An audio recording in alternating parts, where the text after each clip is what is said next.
This is Gauguin's beautiful painting of his wife, Mette Gauguin, and it shows her in this gorgeous pink satin dress, and it's a very different image of her to the one perhaps we carry around with us. And I want to find out more about her, and as it happens, I have someone here who can tell me everything, because she is also a descendant of Gauguin, and she's also called Mette Gauguin. Mette, hello, welcome to London. Hello, thank you, Waldemar. So tell us a little bit about your great-grandmother, is that right? It is, she's Yes. my great-grandmother, and my grandfather was her youngest son. This painting was made at a very difficult time of their marriage. And now you look at that and you think it looks quite peaceful and gentle in a way, very soft.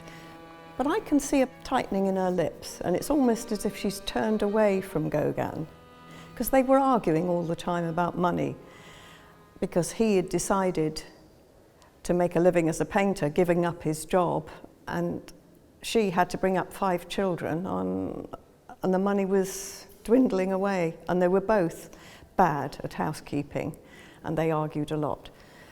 This painting was made for the Scandinavian market, painted in 1884 when they were in Rouen, and Gauguin was hoping that Mette would help him find a market in Scandinavia for his paintings. So it was very much painted for an exhibition in Oslo.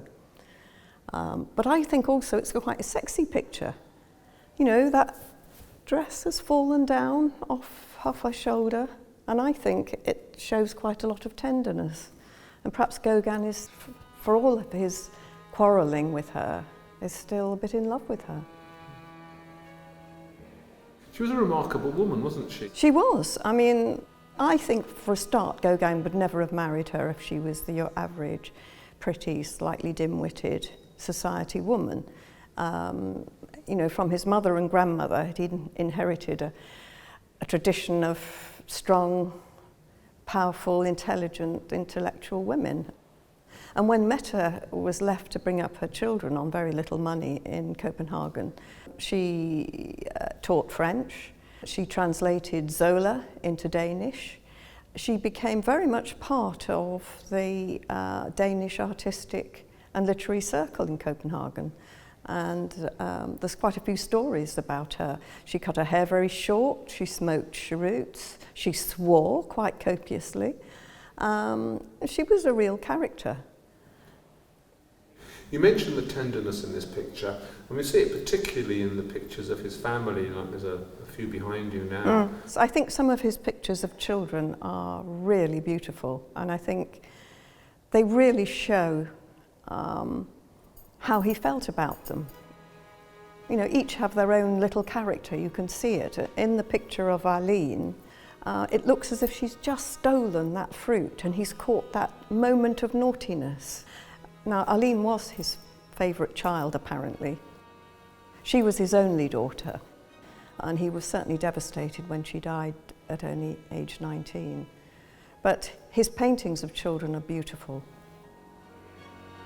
There's another one here of his son Clovis, Yes. who I think everybody thinks is a girl. Yes, they've got the long hair. Well, I have a photo of my father as a child with shoulder-length, flowing, long blonde hair. So it was obviously a tradition in Scandinavia for boys as well as girls to wear their wonderful locks flowing down their back. But it's interesting that these 2 portraits that we've got here of the children are the 2 children who died young. And they were, I think, Gauguin's favourite children, Clovis and Aline. So very, very sad. And he died young too.